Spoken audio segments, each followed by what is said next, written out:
거기서 우리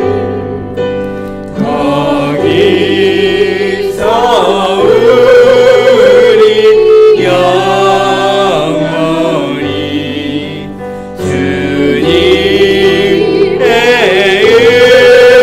은혜로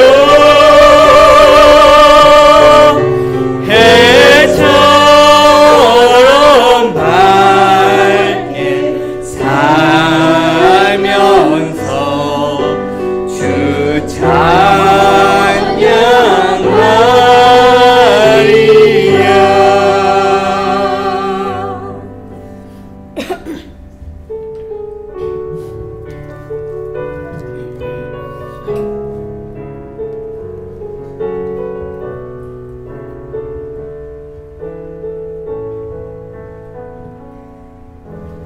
예수 나의 좋은 치료자, 그의 눈이 머무는 곳은 나의 슬픔과 고통, 고개 들어 그의 눈을 볼 때 난 알았네. 예수 나의 좋은 치료자, 예수 나의 좋은 치료자, 그의 손길이 가는 곳은 나의 상처와 아픔, 영원히 흐를 것 같았던 눈물 다 멎어내. 예수 나의 치료자,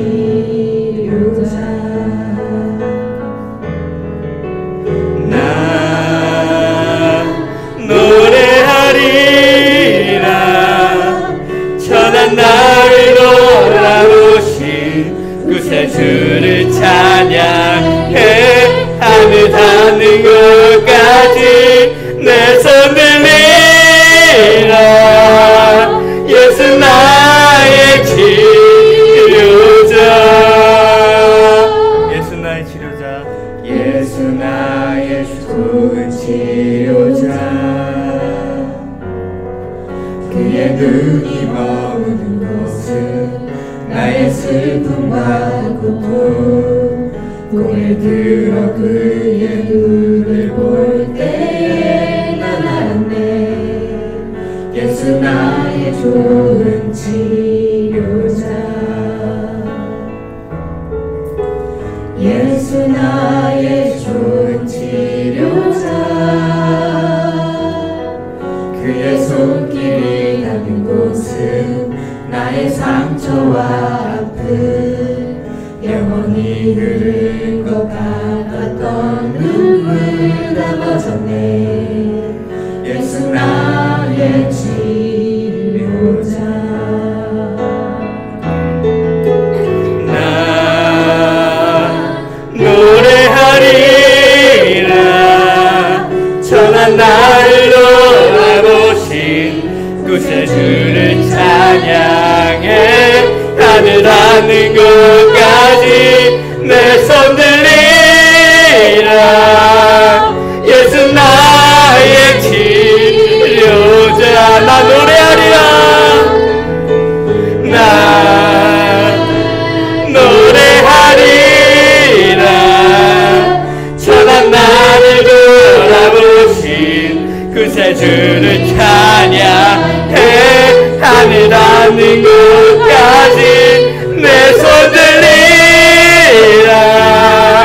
예수 나의 치료자, 예수 나의 치료자, 예수 나의 치료자.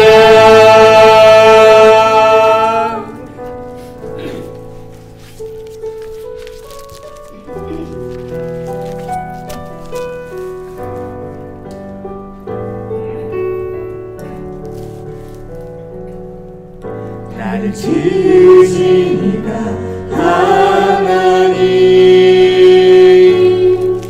나를 부르신 이가 하나님, 나를 보내신 이도 하나님, 나의 나 된 것은 다 하나님. 달려갈 길 다가도록 나의 마지막 호흡 다하도록 나를 그 십자가 붙게 하시니 나의 나 된 것은 다 하나님 은혜라. 한량없는 은혜, 한량없는 은혜, 갚을 길 없는 은혜, 내 삶을 애워싸는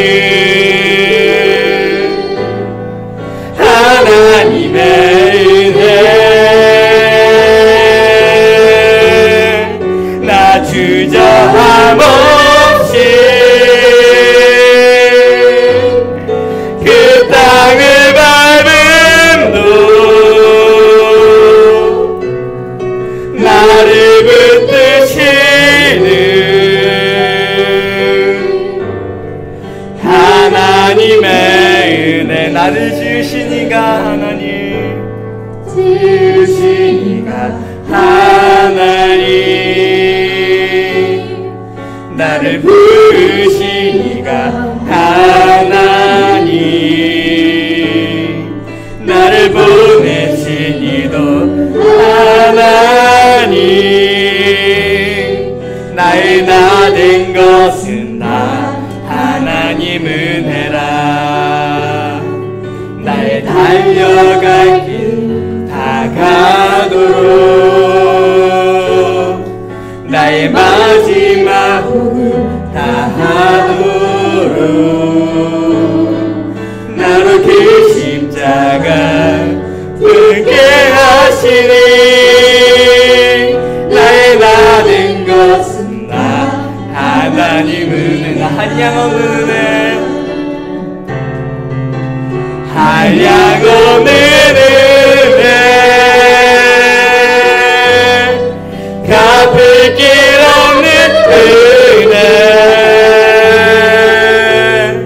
내 삶을 애워싸는 하나님의 은혜. 나 주저함 없이 그 땅을 밟음도 나를 붙드시는 하나님의 은혜. 한량없는 은혜, 한량없는 은혜, 갚을 길 없는 은혜, 내 삶을 애워싸는 하나님의 은혜. 나 주저함 없이 그 땅을 밟음도 나를 붙드시는 하나님의 은혜. 다 같이 일어나셔서 찬양 드리시겠습니다. 이곳을 덮으소서, 이곳을 비추소서, 내 안에 무너졌던 모든 소망 다 회복하리라.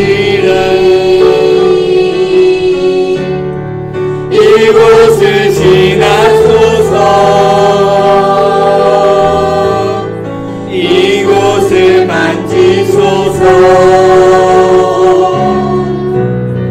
내 안에 죽어가는 모든 예배 다 살아나리라. 이곳을 덮으소서, 이곳을 덮으소서, 이곳을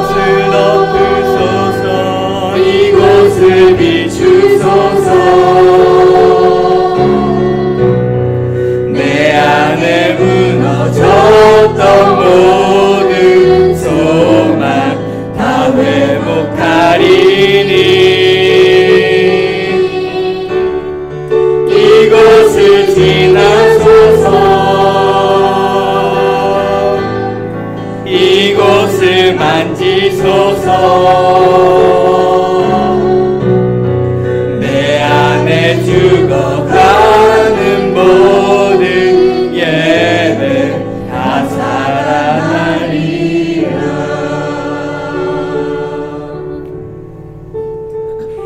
저희 시간 묵상함으로 주님께 감사 돌리시겠습니다.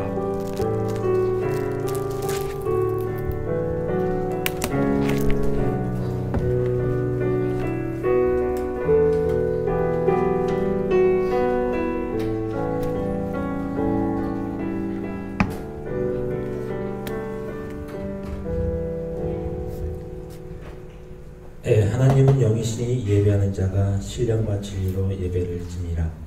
2022년 1월 첫 번째 주일 예배를 드리겠습니다. 첫 번째로 송유찬송 새천성화 2장 찬양 성부 성자 성령.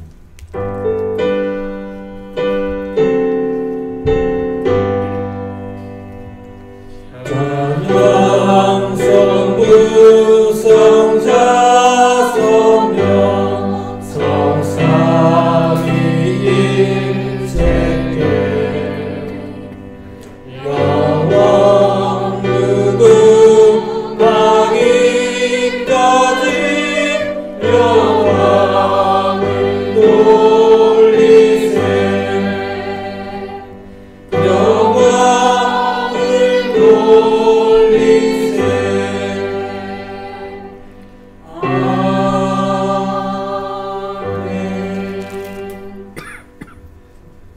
예, 다음 찬호신경 하겠습니다. 나는 전능하신 아버지 하나님 천지의 창조주를 믿습니다. 나는 그의 유일한 아들 우리 주 예수 그리스도를 믿습니다. 그는 성령으로 잉태되어 동정녀 마리아에게서 나시고 본디오 빌라도에게 고난을 받아 십자가에 못 박혀 죽으시고 장사된 지 사흘 만에 죽은 자 가운데서 다시 살아나셨으며 하늘에 오르시어 전능하신 아버지 하나님 우편에 앉아 계시다가 거기로부터 살아있는 자와 죽은 자를 심판하러 오십니다. 나는 성령을 믿으며 거룩한 공교회와 성도의 교제와 죄를 용서하는 것과 몸의 부활과 영생을 믿습니다. 아멘. 다같이 성신낭독 교독본 4번 하시겠습니다. 여호와여 나의 말에 귀를 기울이사 나의 심정을 헤아려 주소서. 나의 왕 나의 하나님이여 내가 부르짖는 소리를 들으소서. 내가 주께 기도하나이다. 여호와여 아침에 주께서 나의 소리를 들으시리니 아침에 내가 주께 기도하고 바라리이다. 주는 죄악을 기뻐하는 신이 아니시니 악이 주와 함께 머물지 못하며 오만한 자들이 주의 목전에 서지 못하리이다. 주는 모든 행악자를 미워하시며 거짓말하는 자들을 멸망시키시리이다. 여호와께서는 피 흘리기를 즐기는 자 속이는 자를 싫어하시나이다. 오직 나는 주의 풍성한 사랑을 힘입어 주의 집에 들어가 주를 경외함으로 성전을 향하여 예배하리이다. 여호와여 나의 원수로 말미암아 주의 의인을 나를 용서하시고 주의 길에 내 목전에 곱게 하소서. 아멘. 예, 앉아주십시오. 다음은 새 찬송가 552장 아침 해가 돋을 때 하시겠습니다.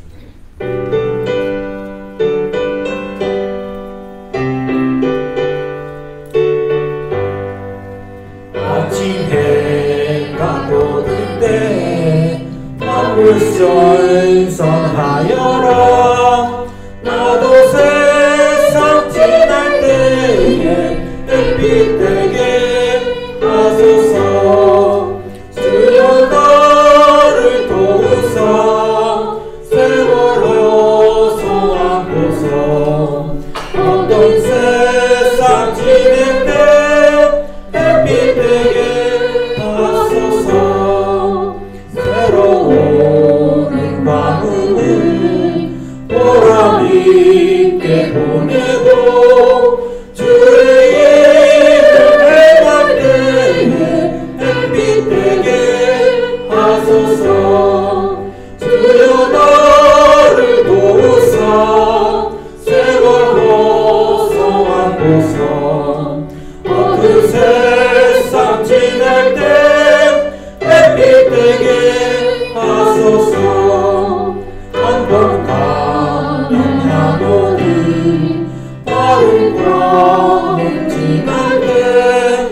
오랜 시간 멈춰서 햇빛 되게 하소서. 주여 나를 도우사 세월 벗어나고서 어두운 세상 지날 때 햇빛 되게 하소서. 밤낮 주를 위하여 온갖 마음을 드리고 주의 사랑 바탕에 햇빛 되게 하소서. 주여 나를 도우사 세월 벗어나고서 어두운 세상 지날 때 햇빛 되게 하소서.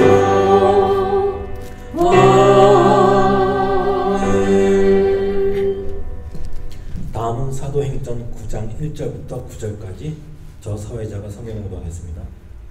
사울은 여전히 주님의 제자들을 위협하면서 살길을 띠고 있었다. 그는 대제사장에게 가서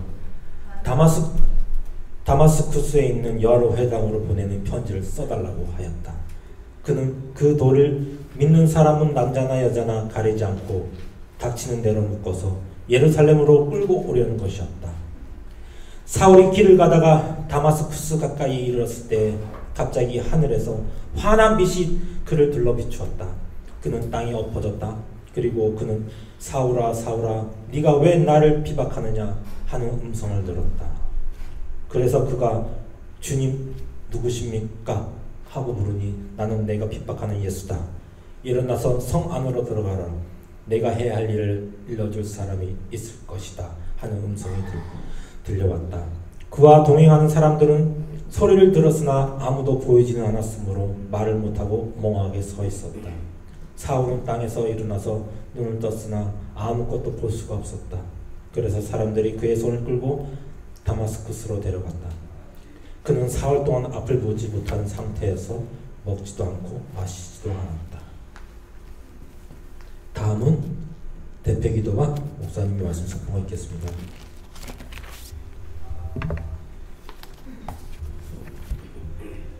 할렐루야. 새해 복 많이 받으십시오. 인사 한번 하겠습니다. 옆에 계신 분.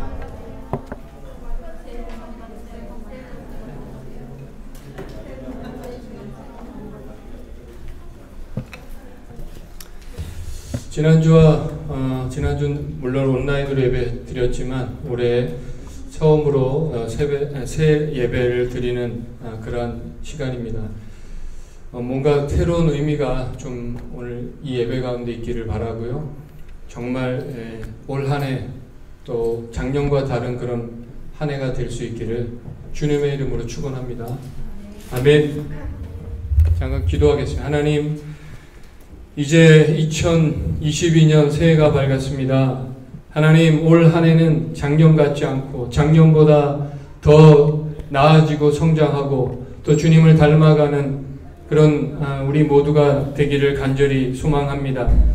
코로나로 인해 힘들고 어려운 시간들을 우리가 보내고 있지만 하나님, 이 시간이 우리에게 유익된 시간이 되게 하여 주시고 하나님, 우리가 주님 앞에 다시 회개하며 돌이키고 주님 앞에 돌아오는 그런 우리 모두가 되기를 원합니다. 하나님, 주의 백성이 겸비하여 주님 앞에 나와 기도할 때 주께서 세상의 모든 악함을 고치시고 또 땅을 고치시고 회복하신다 하셨사오니 먼저 믿는 우리가 주님 앞에 회개하며 돌이키는 하나님의 사람들이 다 되게 하여 주시기를 이 시간 기도합니다. 우리 한 사람 한 사람 다시 한번 주의 말씀 앞에 무릎 꿇고 이제는 정말 새롭게 거듭나고 정말 하나님 기뻐하시는 자로 살아갈 수 있는 아름다운 결단을 하는 귀한 새 예배가 되도록 이 시간 은혜 베풀어 주옵소서. 우리 모두를 새롭게 하시고 이 시간 예배 가운데 풍성한 은혜 베푸실 예수 그리스도의 이름으로 기도드립니다. 아멘. 지난주에 이어서 계속해서 사도행전 강해 하겠습니다. 복음이 온 유대와 사마리아, 예루살렘과 사마리아까지, 지난주에 빌립의 사역을 통해 사마리아까지 전파가 되었습니다. 그리고 다음 갈 곳이 어디죠? 다음 가야 할 곳이 어디입니까? 바로 땅끝이죠. 하나님께서 땅끝까지 복음을 전하기 위한 하나님의 방법은 바로 한 사람을 세우는 것입니다. 그 이름이 누구입니까? 오늘 본문에 바로 사울이라는 사람이고요. 오늘 본문은 그의 회심을 다루고 있습니다. 하나님은 세계 복음화를 위한 계획을 가지고 계셨고요. 또 한 사람 사울을 부르시고 그를 어떻게 준비시킬지 계획을 가지고 계셨습니다. 그리고 그를 통해 어떤 일을 하실지에 대한 하나님의 분명한 계획이 있으셨습니다. 마찬가지로 하나님께서 저와 여러분을 부르셨습니다. 아멘. 부르셨고요. 부르셨으면 하나님께서 분명한 여러분을 어떻게 준비시키고 또 여러분을 세워갈지 하나님의 분명한 계획이 있으심을 믿으시기 바랍니다. 올 한 해 하나님께서 여러분을 어떻게 빚어가실지 기대하실 수 있기를 바라고요. 스데반이 죽은 이후에 이 사울이라는 사람이 예루살렘에서 그리스도인들을 잡아 감옥에 가두고 그것도 부족해서 이 사울의 박해를 피해서 다마스커스, 오늘 말씀하신 이 다메섹에 피해 있는 그리스도인들을 잡으러 사울이 그곳까지 쫓아갑니다. 다메섹까지 거리가 예루살렘에서 280km나 떨어져 있는데요. 거기까지 쫓아갑니다. 제가 한국에 살고 있을 때 제 고향 춘천에서 서울까지 세 번 반을 왔다 갔다 해야 되는 거리를 걸어서 누가 시킨 것도 아닌데 그야말로 속된 말로 오지랖을 떠는 모양새입니다. 안 그래도 되는데 지나친 열심을 발휘하고 있는 거죠. 살기가 등등한 그만큼 사울은 악한 사람이었습니다. 유대인이 다 그렇지는 않았죠. 이슬람, 모슬렘 중에서도 좀 더 과격한 사람이 있었던 것처럼 그는 과격한 유대인이었습니다. 우리가 알고 있는 사울은 좀 미화가 되어 있고요. 그는 우리가 생각한 것보다 더 나쁜 사람이었다 이렇게 생각하면 맞습니다. 그렇게 악한 인간이었던 사울이 살기가 등등해서 다메섹까지 도착할 즈음에 예수님을 만나고 회심하는 인류 역사의 획을 긋는 그런 사건이 발생한 것입니다. 오늘 3절을 좀 읽어주시면 좋겠습니다. 3절 읽겠습니다.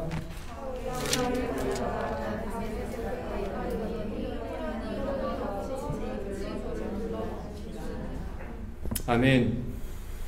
그렇게 악한 사울이라 할지라도 호련히 하늘로부터 빛이 비추는지라 빛으로 오신 예수님의 빛이 비추어졌을 때 그의 한순간에 그의 삶의 방향이 바뀌어집니다. 여기서 우리는 아무리 악한 인간도 하나님 앞에 얼마나 나약할 수 있구나 하는 것을 새롭게 발견하게 되죠.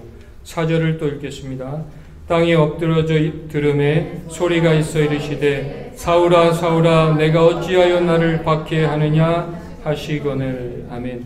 그는 누구보다 하나님을 잘 알고 믿는다고 생각했지만 율법을 누구보다 잘 지킨다고 그는 생각했지만 결국 예수님을 박해하는 사람이었을 뿐입니다.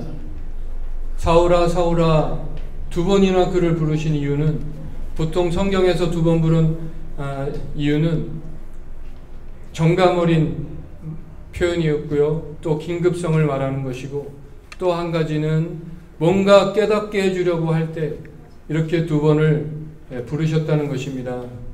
사울이 정말 실제로 박해했던 사람이 누구였습니까? 바로 교회였고요. 예수님 믿는 사람이었습니다. 그럼에도 불구하고 왜 예수님은 왜 나를 박해하느냐라고 말씀하셨을까요? 바로 그리스도는 교회의 머리요 성도는 교회의 몸이기 때문에 성도를 박해하는 것은 바로 그리스도를 예수님을 박해하는 것과 같다는 것입니다. 고린도전서 12장 27절에 보니까요. 너희는 그리스도의 몸이요 지체의 각 부분이라. 8절을 읽겠습니다. 8절입니다. 사울이 땅에서 일어나 눈을 떴으나 아무것도 보지 못하고 사람의 손에 끌려 다메섹으로 들어가서. 아멘. 재밌는 것은요. 그는 예수님을 믿는 사람을 붙잡으러 갔는데 그가 예수님께 붙잡혔고요. 그가 예수님을 믿는 사람을 핍박하는 자였는데 도리어 그가 핍박당하는 자가 되었다라는 것입니다. 그가 보지 못했던 것은 육신적 눈만이 아니라 그가 다시 회복되어 보게 되었던 것은 단지 육신적 시력만이 회복된 것이 아니었습니다. 전에 볼 수 없었던 것을 그는 다시 보게 되었습니다. 전에 보지 못했던 것이 뭘까요? 그가 다시 보게 된 것이 무엇입니까? 전에는 그저 보이는 것만 보는 사람이었다면 이제는 보이지 않는 것을 보는 사람, 하나님 나라, 하나님 영적인 세계를 볼 수 있는 사람이 되었다는 것입니다. 그의 눈에서 비늘이 벗어지더라. 그리스도인은 눈에서 비늘이 벗어진 사람인 줄로 믿습니다. 예수님께서 그렇다면 왜 특별하게 이 사울을 만나 주셨을까요? 왜 직접 예수님이 이렇게 나타나셨는가? 그것은 그에게 사도권을 주기 위해서였습니다. 사도란 예수님을 직접 목격한 사람이고요. 또 예수님으로부터 직접 자격을 위임받은 사람이어야 하기 때문에 그에게 특별한 사도의 직분을 주셔서 이 일들을, 복음을 전하는 일들을 힘있게 할 수 있도록 그에게 권한을 부여해 주시기 위해서 특별하게 만나 주셨던 것입니다. 모든 사람이 이렇게 예수님을 만나는 것은 아니지만 특별한 목적을 위해서 하나님의 섭리와 주권 가운데 이렇게 만나게 하는 일들이 때로 있다라는 것입니다. 오늘 이 아나니아라는 사람이 등장합니다. 9절 이하에 보니까요. 9절 이하에 보니까 새로운 개종자 사울을 치유하고 그를 도울 사람으로 아나니아라는 사람이라는 또 다른 그릇을 하나님께서 부르시는데요. 그러나 그에게 주신 예수님의 명령을 그는 이해가 안 되고 감정적으로 납득이 되지 않았습니다. 오늘 말씀 10절부터 한번 16절까지 교독해서 보겠습니다. 앞에 화면 보시고요. 제가 10절 보겠습니다. 그때 다메섹에 아나니아라는 제자가 있더니 주께서 환상 중에 불러 이르시되 아나니아야 하시거늘 대답하되 주여 내가 여기 있나이다 하니 일어나 집가로 하는 거리로 가서 나의 집에 다섯 사람 사울이라는 사람을 찾으라. 그가 기도하는 중 그가 아나니아라는 사람이 들어와서 자기에게 안수하여 다시 보게 하는 것을 보았느니라 하시거늘 이 사람에게 내가 여러 사람에게 됐사오니 그가 예루살렘에서 주의 성도에 죽지 않은 해를 끼쳤다. 여기서도 주의 이름을 부르는 모든 사람을 결박할 권한을 대제사장들에게 받았나이다 하거늘 가라 이 사람은 내 이름을 이방인과 임금들과 이스라엘 자손들에게 전하기 위하여 택한 나의 그릇이라. 다 같이 읽겠습니다. 그가 내 이름을 위하여 얼마나 고난을 받아야 할 것을 내가 그에게 보이리라 하시니. 아멘. 사울에 대한 부정적인 인식을 가지고 있었습니다. 그렇지만 주님이 그를 인정해 주시고 보증해 주었을 때 그는 바로 순종하게 되었습니다. 때로는 우리가 어떤 사람에 대해서 부정적인 인식을 가지고 있을 때가 있습니다. 믿음이 좋았던 이 아나니아조차도 이 사울의 회심에 대한 의심을 풀지 못했을 때 주님이 그를 인정해 주었을 때 그는 순종하게 되죠. 사람은 어떤 사람의 과거와 현재는 보지만 주님은 그의 과거와 현재뿐만 아니라 미래까지 볼 수 있으신 분이기에 그를 인정해 주셨다는 것입니다. 주님은 저와 여러분의 과거와 현재도 알고 계시고 미래도 알고 계신 줄로 믿습니다. 그래서 우리를 인정해 주실 줄로 믿고요. 사울이 땅끝까지 복음을 전하기에 합당한 그릇이 될 수 있었던 또 다른 이유가 무엇일까요? 성경에 보니까 그는 다소 사람이라고 합니다. 다소는 헬라 지역이고요. 그는 헬라 문화와 헬라어에 능통한 사람이었습니다. 유학파 유대인이었다는 말이고요. 오늘날로 말하면 바로 호주와 캐나다, 미국 같은 곳에 유아가 살고 있는 이민 1.5세 또 2세대를 말하는 건데요. 서양 문화에 익숙하고 영어가 익숙한 그런 청년들이겠죠. 이들이 세계 복음화에 유리하다고 볼 수 있다는 것입니다. 사실 이런 외국에 살고 있는 디아스포라 이런 청년들을 또 이런 사람들을 통해서 하나님께서 지금도 많은 일들을 하고 계신 것은 사실입니다. 또 앞으로 더 많은 일들을 또한 하실 것이라 믿고요.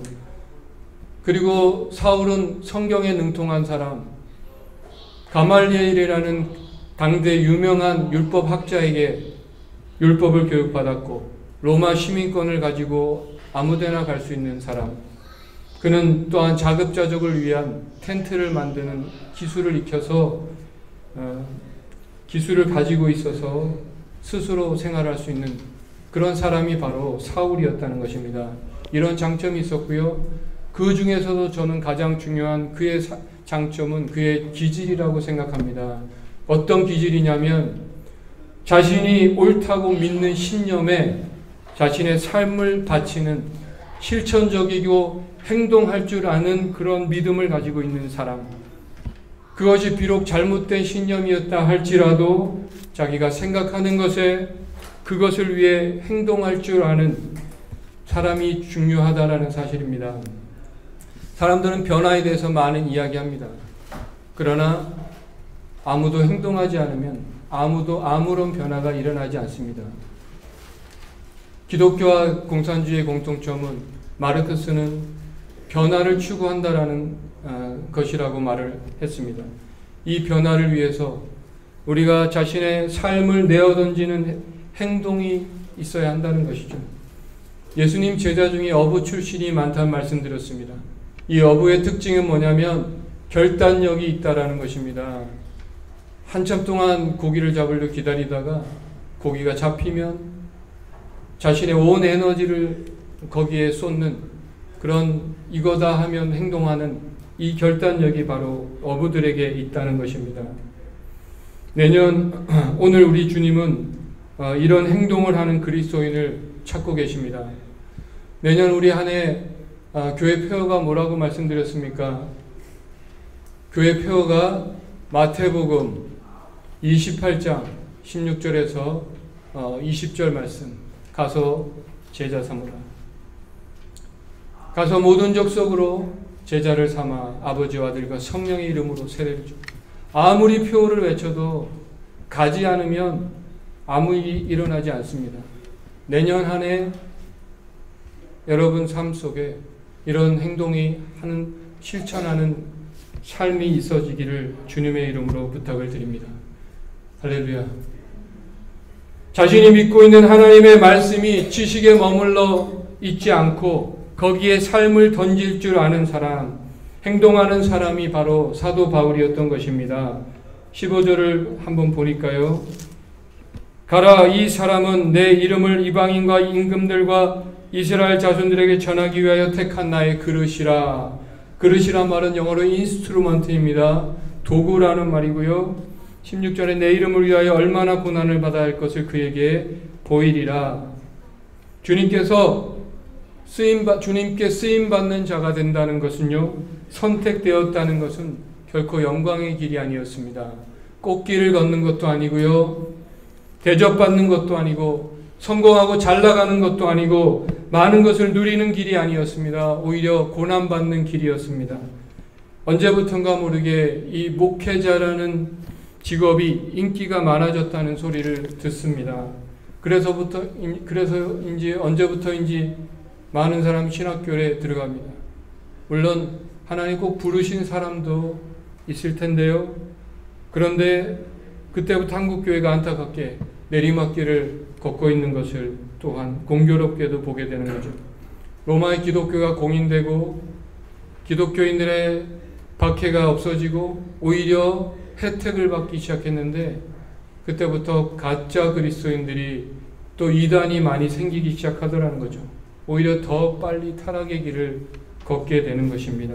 제가 어렸을 때만 해도 목회자의 길은 가난하고 배고픈 길로 사람들이 꺼리는 길이었습니다. 그런데 오늘날 한국교회는요, 이 대형 교회가 생기면서 웬만한 회사의 사장님보다 좋은 대우를 받는 그런 목회자들이 있다 보니까 안타깝게도 신학생들이 그것을 목표로 또 희망으로 가지면서 그런 영광을 추구하게 되더라. 저에게도 물론 그 역량이 없는 것은 아니죠. 그게 목회 성공인 것처럼 여겨지게 되었다는 것입니다. 그런데 사도 바울이 걸었던 길은 고난의 길이었다. 얼마나 고난을 받아야 할 것인가 내게 보이리라. He must suffer 이라고 되어 있습니다.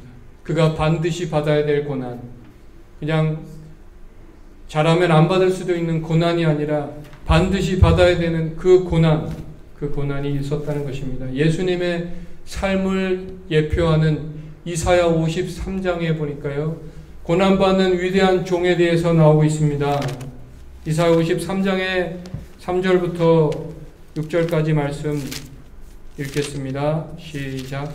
그는 열심을 받아 사람들에게 버림받았으며 간고를 많이 겪었으며 질고를 하는 자라. 마치 사람들이 그에게서 얼굴을 가리는 것 같이 멸시를 당하였고 우리도 그를 귀히 여기지 아니하였도다. 그는 실로 우리의 질고를 지고 우리의 슬픔을 당하였거늘 우리는 생각하기를 그는 징벌을 받아 하나님께 맞으며 고난을 당한다 하였노라.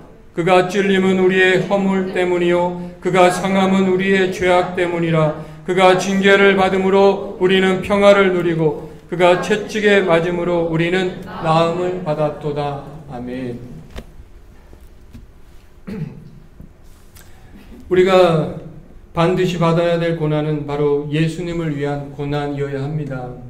하나님이 부르신 사람은 그래서 고난이 있는 것입니다. 그것도 예수님을 위한, 예수님의 이름을 위한 고난이 있는 것이죠.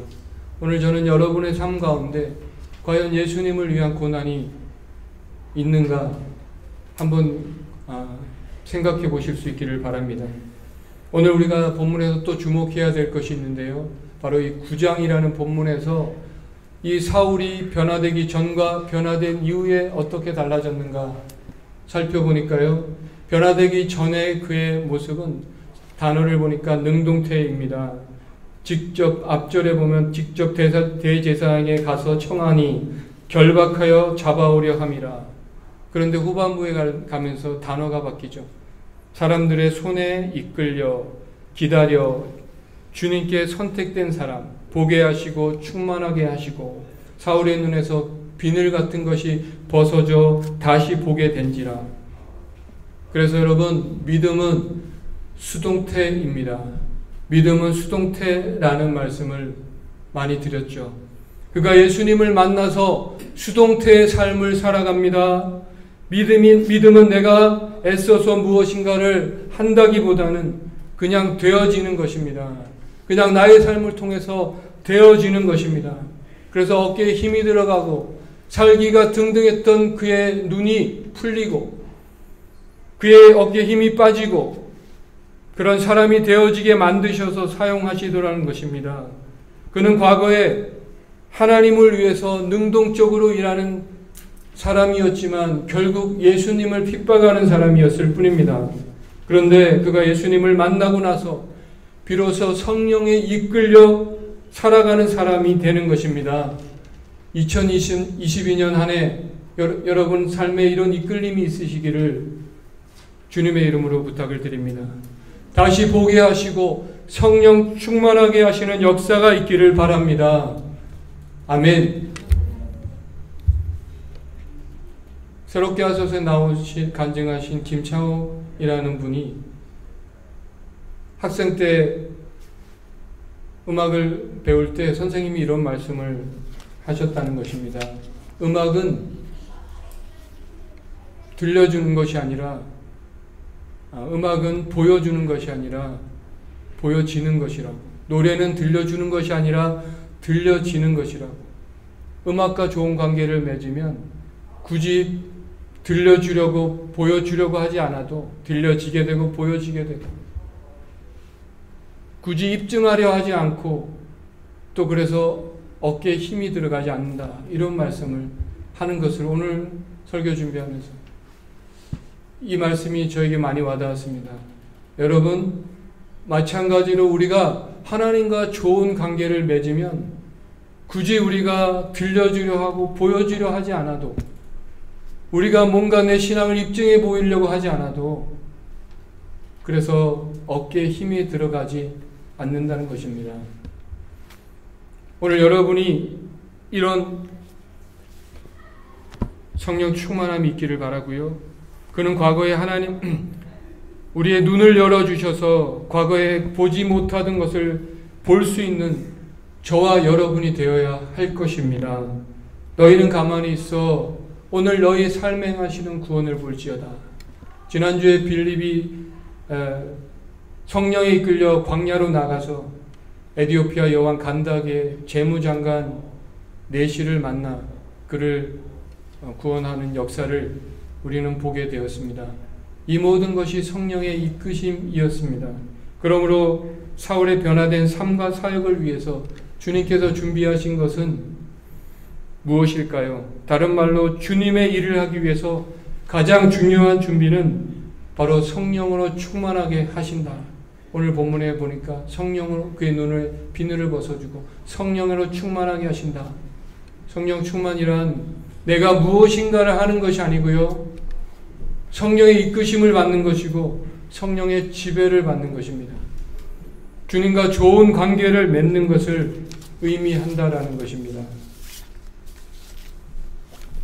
오늘 마지막으로 사울이 예수님을 만난 사건은요, 그의 이력과 배경 때문이 아니었습니다. 만약 그렇다면 또다시 우리는 절망할 수밖에 없습니다. 그러나 예수님이 사울을 만나주신 사건은 아무리 약한 사람이라도 하나님의 빛이 비추고 빛으로 찾아오신 예수님을 만나게 되면 변할 수밖에 없다라는 것을 말하고 있는 것입니다.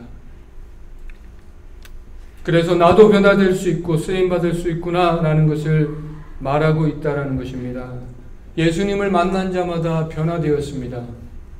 그만큼 복음의 능력은 어떠한 대적자라도 변화시킬 수 있는 생명력 넘치는 진리라는 사실입니다. 그 예가 무엇일까요? 오늘날 세계에서 기독교를 위협하는 가장 위협적인 것이 있다면 바로 이슬람이라고 할 수 있는데, 바로 이 이슬람이 지금 변하고 있다는 것입니다. 철옹성같이 느껴졌던 이슬람이 변화되기 시작합니다.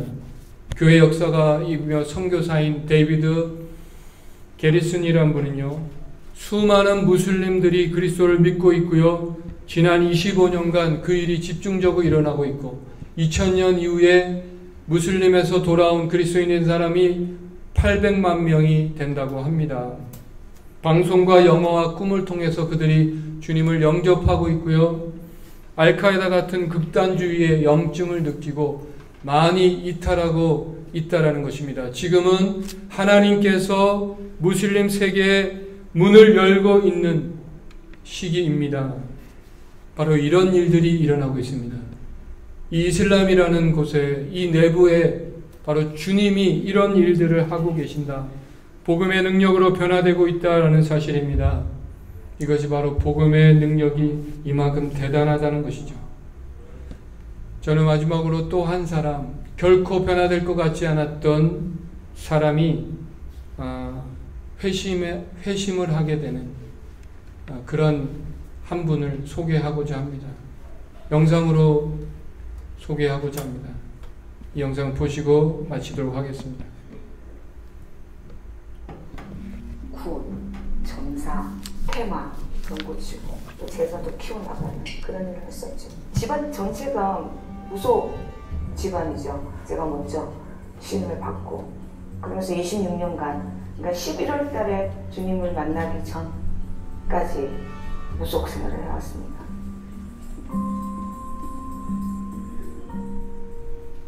끔찍했죠. 힘들었죠. 도망도 다녀보기도 하고 무속 하기 싫어서 신의 세계. 그럴 때마다 어김없이 저한테 이제 신벌이라고 하죠. 그걸 못 밀치기도 하고.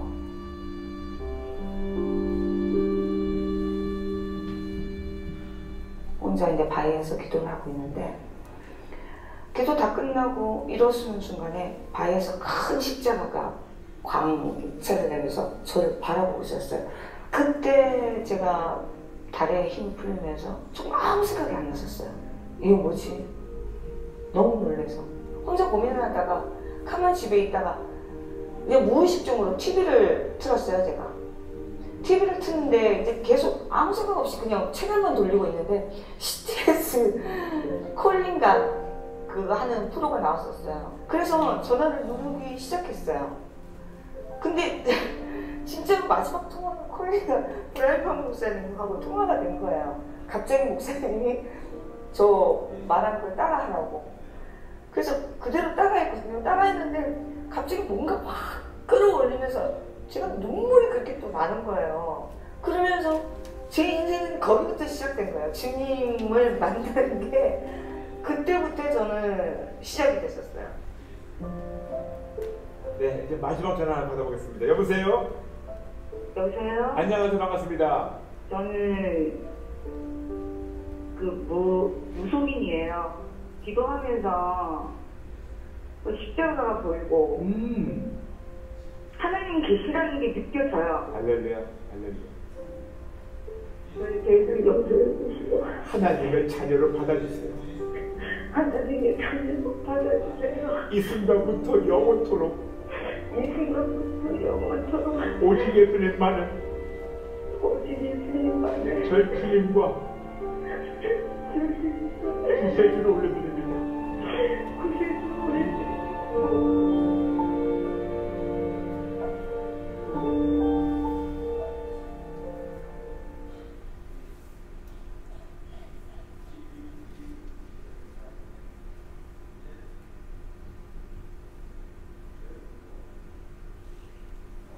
방송을 통해서 주님을 알게 됐어요.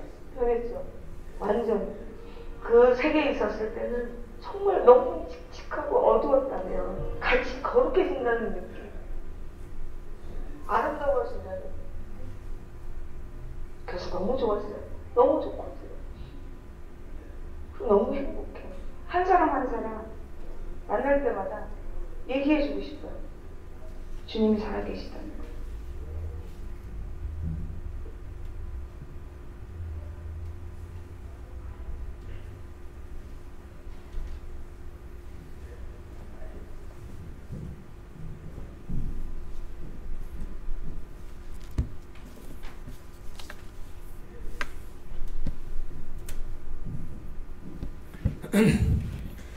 자, 이제 잠깐 눈을 좀 감으시고요. 오늘 새해를 시작하는 첫 예배를 주님 앞에 올려드리고 있습니다.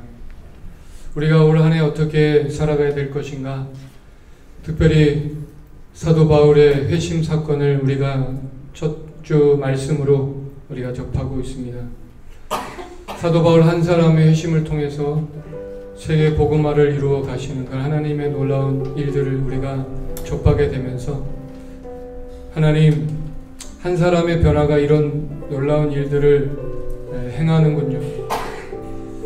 사울의 변화가 남의 이야기가 아니라 오늘 이 자리에 계신 저와 여러분의 변화가 되게 하시고, 이제 이후로 성령이 이끌려서 성령 충만하게 하심으로 다시 보게 되는 역사가 우리 안에 있게 하여 주셔서 이 땅의 헛된 것들, 소망이 없는 물질에 우리의 마음을 두지 말고 우리 영원한 삶을 주시고 보이지 않는 그 하나님의 은혜와 사랑으로 우리가 올 한 해 열심히 달려갈 수 있게 해달라고 이 시간 같이 한번 다짐하며 또 말씀을 생각하며 이 시간 잠깐 주님 앞에 기도하겠습니다.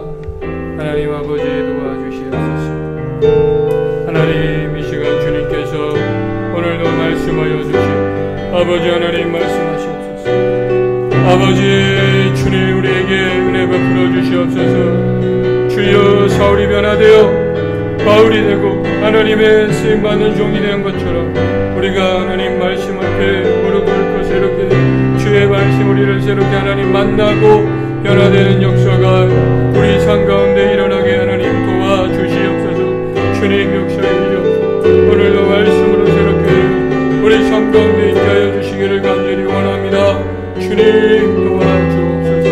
우리를 새롭게 하시고 만나주셔서 하나님 믿음으로 살아가는 죄를 다 되게 하옵소서. 주님 역사해 주옵소서. 믿고 주님께 올려드립니다. 새롭게 하는 역사 있게 하여 주옵소서. 주님 은혜 베풀어 주시옵소서. 주님 도와주옵소서. 오 주님 도와주옵소서. 주님 도와주옵소서. 주님 은혜 베풀어 우리를 새롭게 하시니 주님의 역사가 있게 하여 주옵소서. 주님 은혜 베풀어 주옵소서. 주님 주시옵소서. 주님 역사해 주옵소서. 주님 역사해 주옵소서. 아버지 하나님 믿습니다. 주님 아멘. 믿음은 수동태라고 말씀하셨습니다. 하나님 사도 바울이 주님 만난 이후에 주님의 은혜에 이끌려서 살아갔던 것처럼 올 한 해 주님의 이끌림이 우리 삶 가운데 있기를 원합니다.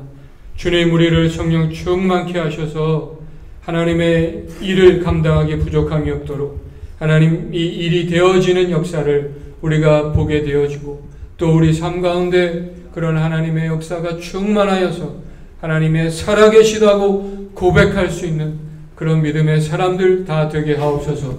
축복하며 감사하며 영광 돌리며 예수님의 이름으로 기도드립니다. 아멘. 아멘이십니까? 예, 오늘 특별히 오늘 우리 청년들에게 제가 우리 성탄절에 공연했던 공연을 다시 한번 앵콜 좀 공연해 달라고. 우리가 이제 예수님의 탄생은 기쁨은 이제 크리스마스 지나가지만 다시 한번 그 기쁨을 함께 다시 기억하고 누리는 그런 시간이 잠깐이라도 되기를 바라고요. 예, 우리 청년들 박수로 환영해 맞이해 주시면 좋겠습니다.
춤을 추리 어린이도 노인도 모두 함께 찬양 드려요 이 땅에 나신 아기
예수님께